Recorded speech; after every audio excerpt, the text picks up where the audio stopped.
पता नहीं क्यों अब ऐसा लग रहा है जैसे कि परी हमें बहुत ज्यादा एक सेल्फिश लड़की नजर आ रही है और हमें धीरे धीरे राक्षस यानी कि रानव से मोहब्बत होती जा रही है।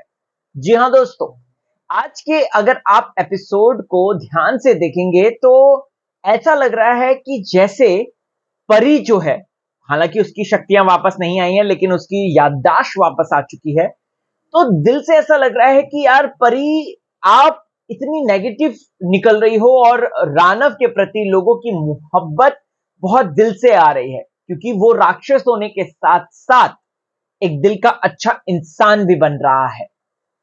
नमस्कार, स्वागत है आपका चैनल टेली खजाना में। मैं हूं आपका यारों का यार होस्ट राहुल भोज। चैनल को फटाफट सब्सक्राइब कर लें। आप लोगों ने अगर मुझे इंस्टाग्राम पर अभी तक फॉलो नहीं किया है, राहुल भोज 15 मिलिए, वहां पर बातचीत करेंगे। तो दोस्तों, आज के एपिसोड में जहां पे जिस तरीके से हमें एपिसोड दिखाया गया, आज के एपिसोड को जिस तरीके से चीजें करी गई हैं, चलिए बात करते हैं। सबसे पहली और जरूरी इंपॉर्टेंट बात की कहानी में एक मेजर ट्विस्ट आया है। शादी हो गई है, परी की चालाकी है, लेकिन इस शादी को रानव जो है स्वीकार नहीं कर रहा है। ठीक है, दादी ने समझाया। अब दादी की कल के दिन एंट्री हुई थी उनके कैरेक्टर की। फाइनली हमें पता चल गया कि ओ, दादी is so modern and he can do anything, she can do anything. वो जो है रानव को कंपेल कर सकती है कि जाओ जाके अपनी बहू को मना के आओ। वहीं साथ ही साथ वो जो है ये भी बोल सकती है कि भाई, आप जो है घर प्रवेश करोगे तो प्रॉपर पैटर्न के साथ करोगे। लेकिन दोस्तों, दादी का किरदार जो मुझे ऐसा लगता है वो कल को जाके और भी ज्यादा प्रोमिनेंट हो सकता है, अगर वो अच्छी एक्टिंग करती हैं, अगर मेकर्स ने इस तरीके से स्टोरी बनाई कि हम एक काम करते हैं कि दादी को वो जरिया बनाते हैं जिसकी वजह से रानव का हृदय परिवर्तन होगा टुवर्ड्स बेला।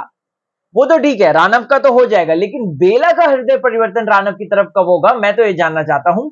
देखो भाई, अगर आपको याद होगा तो राक्षस जाति जिस तरीके से ऊपर उठ रही थी, उसको रोकने के लिए परी ने इस तरीके से करा। हालांकि इनका उद्देश्य राक्षसों का अच्छा था कि हमको भी एक सम्मान की जिंदगी मिले, यू आर गेटिंग इट। लेकिन परियों को ही ये मंजूर नहीं था, अगर आपको याद होगा, इसलिए चंद्रलेखा को भेजा था मोहित करने के लिए, सम्मोहन में डालने के लिए। यहां पर अगर आप लोग देखेंगे तो परी की भी गलती है, परी की एक्चुअल में गलती है, क्योंकि राक्षसों का ये नहीं था उद्देश्य। राक्षसों का ये था कि हमें प्रॉपर इंसानों के साथ रहना है, प्रॉपर जो है जिस तरीके से परियों को ट्रीट किया जाता है हमको भी थोड़ा सम्मान के साथ ट्रीट करें। That's it. राक्षस बुरे नहीं थे, मतलब कि कुछ राक्षस थे, ऑफ कोर्स कुछ थे, बट यहां पर ये राक्षस कुछ बुरे नहीं थे, अगर आपने देखा होगा तो। राइट। तो यहां पर इसी चीज को लेकर अब रानव की अपनी एक कशिश है, ये बात तो हम जानते हैं। लेकिन यहाँ पे परी की वो ना नेगेटिव एक लाइमलाइट आ रही है। मुझे मुझे अंदर से पर्सनली फील हो रहा है कि बेला का किरदार जो है वो एक थोड़ा सा नेगेटिव शेड लेकर चल रहा है। ऐसा लग रहा है कि यार अगर ये थोड़ा सा यू नो थोड़ा सा रानव के प्रति या फिर चीजें नेगेटिव वे में ना करे, पॉजिटिव वे में आगे बढ़े, तो ज्यादा कंपेल कर सकती है। ये मुझे ऐसा पर्टिकुलर लगता है। आपका पता नहीं व्यू पॉइंट क्या है, मुझे कमेंट सेक्शन में जरूर बताना है। अच्छा, बाय द वे, आज के एपिसोड में कुछ चीजें जैसे क्लियर हो गई, जैसे कि एक साधु जो है, एक अघोरी बाबा हैं या साधु हैं पता नहीं, जो कहते हैं कि अनर्थ होने वाला है, उनका कुछ मुख्य किरदार होने वाला है, ऐसा देख के लग रहा है। दूसरा, अगर आपने देखा होगा तो प्रथम का जो बड़ा भाई, प्रथम सबसे बड़ा था, फिर उसके बाद दो भाई थे उसके, फिर एक बहन थी, अगर आपको याद होगा तो, जिसमें प्रथम और उसके बाद अश्वत्थामा, नहीं नहीं अश्वत्थामा था, क्या था उसका नाम, जो जिसका जो, हाँ, अश्वत्थामा ही है, जो रानव के पिताजी हैं शायद, अश्वत्थामा था क्या था। तो वो जो है वो कहां गया, कैसे मरा, ये रहस्य सबसे पहले तो मुझे जानना है। रानव और बेला की लव स्टोरी चलती रहे, नो डाउट चलती रहे, इनके बीच में तकरार होती रहे, इनके बीच में झगड़ा होता रहे, but I really wanted to see this angle की आखिरकार यामिनी ने अपने परिवार के साथ क्या किया, कैसे टेक ओवर किया, यामिनी को उसका पति किस तरीके से एक इंसान मिला, ये भी मुझे जानना है। हालांकि चेतन हंसराज के लिए जो जो चीजें आ रही हैं कॉमेडी, वो कॉमेडी करने की कोशिश कर रहे हैं, बट लेकिन वो पंचेस लाइन पे नहीं आ पा रहे हैं, तो थोड़ा सा इसमें राइटिंग की दिक्कत आ रही है, जो मुझे ऐसा लगता है थोड़ा और उनको करना चाहिए। प्लस ये तीन भाई जो थे राक्षस, इन लोगों का क्यों नहीं ज्यादा रिएक्शन दिखाया जब बेला बनकर आ रही थी बहू। राइट, क्योंकि टेक्निकली देखा जाए तो उसकी ही जीत हुई है। तो ये मैं जानना चाहता हूं, और मुझे अभी पर्टिकुलरली अंदर से ऐसी फील आ रही है, जिस हिसाब से शो बढ़ रहा है मैं वो आपको वो बताता हूं। मल्लिका जो कि बेला की अच्छी दोस्त है, जो कि नॉर्मल ह्यूमन बीइंग है, मुझे ऐसा लगता है कि कल को ये लोग शो में ट्विस्ट डालने के लिए बेला की परेशानी, क्योंकि देखो जब तक मेन लीड मुश्किल में नहीं पड़ता या पड़ती, तब तक उसके साथ ऑडियंस ज्यादा जुड़ाव नहीं कर पाती है। You getting it? चाहे नागिन में ही देख लो आप, नागिन में भी आप लोगों ने देखा होगा, तो मेन ऑडियंस तभी नागिन को जब रिलेट कर पाए जब नागिन के ऊपर अलग अलग लोगों ने वार किए, उसके पति पे वार किए, ये सारी चीजें। उसकी बेटी का अगर आपको एंगल याद होगा, वो इन्होंने बेटी का एंगल डाला था जिसमें उसकी बेटी से उसको मिलने के लिए काफी प्रॉब्लम्स हुई थी, तो उससे ना और सिंपैथी आई थी तेजस्वी के किरदार को। ठीक है, ये नागिन 6 की मैं बात कर रहा हूं, कॉज अभी रिसेंटली देखा है तो अचानक से याद आ गया। वहीं यहां पर अगर मुझे ऐसा लगता है मल्लिका कल को जो है छोटे भाई के साथ ब्याह कर लेगी और बेला की वो ननद बन सकती है, ऐसा लग रहा है। बट उसमें एक ट्विस्ट ये होगा कि वो राक्षस नहीं बनेगी, मुझे ऐसा लगता है। और फिर उसके बाद, क्योंकि अभी उसके मन में हेट आ गया है, क्योंकि बेला ने इस तरीके की हरकत करी है रानव से जबरदस्ती शादी करके, तो मुझे पर्टिकुलरली ऐसा लगता है कि ऐसा ट्विस्ट आ सकता है स्टोरी में, और उसे और भी ज्यादा इंटरेस्टिंग हो जाएगी। बेला के किरदार यानी कि ईशा सिंह के किरदार के लिए बहुत ज्यादा एक्साइटमेंट और वो एक ऑडियंस का जो झुकाव होता है, लगाव होता है, वो उस तरफ को मुड़ सकता है समझे। क्योंकि देखो रानव तो ऑटोमेटिकली सबका चहेता बन ही चुका है, लेकिन यहां पर मेकर्स को बेला को भी सबका चहेता बनाना है, क्योंकि इवेंचुअली देखा जाए तो ये जो स्टोरी है ये परी और राक्षस दोनों की है, राइट। इसमें अगर राक्षस ज्यादा हाईलाइट होगा और परी नहीं होगी तो ये बैलेंस नहीं हो पाएंगी चीजें। So basically to put them equal, they wanted to create this kind of scenario. तो ऐसा हो सकता है, this is my wild prediction, ये मुझे ऐसा लग रहा है दिल से। परफॉर्मेंस की बात एज यूजुअल आ जाते हैं दोस्तों। मुझे एक्चुअल में ना आज जो रानव का किरदार है उसके उसके लिए मेरे मन में इज्जत बढ़ गई, समझ रहे हैं आप। बीइंग अ राक्षस, एक तो आप मंदिर में प्रवेश कर रहे हैं, सबसे कठिन बात, उसकी बॉडी जल रही है। ऑफ कोर्स ऐसा होता है, हम देखते हैं कि बुरी शक्तियां जो हैं वो ईश्वर के दरबार में, मंदिर में जो है उपस्थिति नहीं लगा सकती हैं। रानव का किरदार उस स्ट्रगल से होकर बेला को पकड़, मतलब बेला को बचाता है।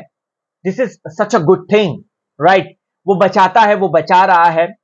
बट बेला के किरदार के लिए मेरी जो रिस्पेक्ट बन रही थी, डेवलप हो रही थी, वो कहीं ना कहीं घट रही है। क्यों? क्योंकि वो एड़ी चाले कर रही है, और यहां पर है ना उनको, ठीक है, उसको उसका अल्टीमेट उद्देश्य जो है रानव से बदला लेना है, बट उसका ये भी उद्देश्य होना चाहिए, जो मुझे ऐसा लगता है कि राक्षसों को कंट्रोल में करना, सिर्फ रानव पे ही नहीं फोकस करना, जो नेगेटिव राक्षस हैं उनको कंट्रोल करना, बिकॉज शी इज अ परी, समझ रहे हो आप। तो यहां पर ये चीजें हो सकती है। तो रानव, इमेंस रिस्पेक्ट। शालीन का परफॉर्मेंस एज यूजुअल बवाल था, बवंडर था। उसने वो एक तो लड़ाई करके वो पेड़ से जो एंट्री मारी फिल्म सिटी की, बाय द वे आज मैं फिल्म सिटी ही गया था, तो वो लोकेशन मैंने देखी थी, इट्स सो वंडरफुल। वहां पर अभी ये मंदिर जो आप देख रहे हैं, यहाँ पे भगवानों की कास्टिंग होती है, लिटरली कास्टिंग बोले तो, अगर आपके सीन की रिक्वायरमेंट है कि वहां पे शिवजी जी होने चाहिए, नागिन में भी वो कई बार देख चुके हैं हम। इनफैक्ट बेला और सॉरी बेला नहीं, तेजस्वी का किरदार और सिम्बा का किरदार जो है पहली बार वहां पे मिले थे, अगर आपको याद होगा तो मुझे ऐसा पर्टिकुलर लगता है कि वो मतलब सॉरी मुझे नहीं, मतलब मंदिर की मैं बात कर रहा हूँ, वो वहां पे भगवानों की कास्टिंग होती है। शिवजी जी अगर किसी रिक्वायरमेंट में होते तो शिवजी जी की मूर्ति डाल देते हैं। आज जैसे काली मैया की थी तो काली मैया वहां पे डाल देते हैं। कभी दुर्गा भवानी की होती हैं, कभी कुछ कुछ होता है। मैं, अगर आपको याद होगा, शाहरुख खान एक मंदिर से निकलते हैं तो वो यही मंदिर था, तुझे याद ना मेरी आई। ऋतिक रोशन की अगर कहो ना प्यारे, अगर आपको याद होगा, जब वो अमित से मिलता है, वहां पर भगवान जी होते हैं, कृष्ण जी की मूर्ति होती है आई गेस वो, और फिर उसके बाद वो अमीषा के साथ भागते हैं, तो वो उसी मंदिर में शूट हुआ है। सो फिल्म सिटी का वो मंदिर जो है वहां पे भगवानों की कास्टिंग होती है अकॉर्डिंग टू द स्क्रिप्ट। तो यहाँ पे काली मैया थी, तो मुझे ना बहुत अच्छा परफॉर्मेंस लगा, बहुत उम्दा लगा रानव का। लेकिन अगेन मुझे यही कहना है मेकर्स से कि उसका ना बार बार वो वॉक करते हुए, अगर आपको वॉक दिखानी है रानव की, even though Shaleen is a good model, runway model अगर देखा जाए तो उसकी वॉक बहुत अच्छी लगती है। बट यहाँ पर अगेन मेरा एक ही इन लोगों से बैर है कह सकते हैं, तो उसको अलग अलग एंगल में दिखाओ यार। मतलब अगर आप 2 सेकंड का सामने से दिखा रहे हो व्यू, 2 सेकंड साइड से दिखा दो, 2 सेकंड का आपको कॉम्बिनेशन ऑफ वॉक बनाओ, या रोहित शेट्टी की तरह, कल मैंने आपको आइडिया दिया था, रोहित शेट्टी की तरह नीचे से एकदम नीचे से ऐसे ऊपर को एंगल लगा के वो वाला वॉक करवाओ, वो बहुत ज्यादा अच्छा लगता है, अपीलिंग लगता है। तो यहाँ पे इन लोगों को थोड़ा टेक्निकल एस्पेक्ट पे चेंज करना चाहिए। ऐसा प्लस आज अगर आप लोगों ने किसी ने नोटिस किया कि नहीं किया, जब वो काली मैया के यहाँ पे प्रवेश कर रहा था, उसमें नीचे स्टैट्यूटरी वार्निंग निकाल दी थी इन लोगों ने कि ये सब वीएफएक्स और इसका वो है, तो इसको कृपया करके आप समझिए नहीं करके, इस तरीके से निकाल दिया था। तो वो अपने आप में एक अनोखी चीज है जो मुझे अच्छी लगी, और मुझे ऐसा लगा कि हाँ ठीक है। एशा के कुछ सीन्स अच्छे थे अगेन, लेकिन कुछ में एकदम फ्लैट एक्टिंग लगती है मुझे वो, जैसे वो लड़के आए या वो दादी माँ आई वहां पे उसको बोलने के लिए, बहुत एकदम कैजुअल डायलॉग डिलीवरी है। एशा प्लीज इंप्रूव करो, वरना आप बीच में कर रही थी, बट अभी ऐसा लग रहा है ना कि बहुत बहुत फोर्स किया जा रहा है लड़की के ऊपर, ऐसा लग रहा है मुझे पर्टिकुलरली, पता नहीं आपको क्या होगा ऐसा, क्योंकि एक तरफ बंदा ये है, शालीन है आपके कंपेयर में, और आप यहां ना छूट जाओ, मतलब ना 19-20 होता फिर भी चलता, लेकिन यहाँ पे 20 और यहाँ पे मतलब 12-13 तक है, तो आपको बढ़ाना पड़ेगा अपना लेवल। ईशा, आप सुंदर लगती हो, लेकिन आपको अपने डायलॉग डिलीवरी, अपने एक्सप्रेशन, उन पे काम करना पड़ेगा। This is it, right. इसके साथ साथ और तो ज्यादा किसी का नहीं था, और तो ठीक था। गुंडों को थोड़ा एक्टिंग करवा दो यार, थोड़ा सा उनकी डायलॉग डिलीवरी ठीक करवा दो।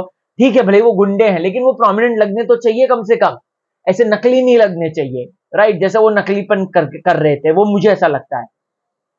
इवन तो आज का बहुत अच्छा एपिसोड था, बहुत एक बेहतरीन प्रेजेंटेशन हमें देखने को मिली, बट कुछ कुछ ये चीजों का ध्यान रखो यार, ठीक है। चलो गाइस, चलता हूं, आपको कैसा लगा एपिसोड जरूर बताइएगा। और स्टोरी बहुत ज्यादा इंटरेस्टिंग है, मुझे वो दरवाजे के पीछे का रहस्य जानना है, और साथ ही साथ प्रथम की जिंदगी, मतलब प्रथम के जाने के बाद किस तरीके से यामिनी ने परिवार पर हमला किया, क्या क्या चीजें करी, ये चीजें जानने के लिए बहुत ज्यादा मैं एक्साइटेड हूँ। आपको क्या है कहना, जरूर बताएं। चलता हूं, अपना ख्याल रखें।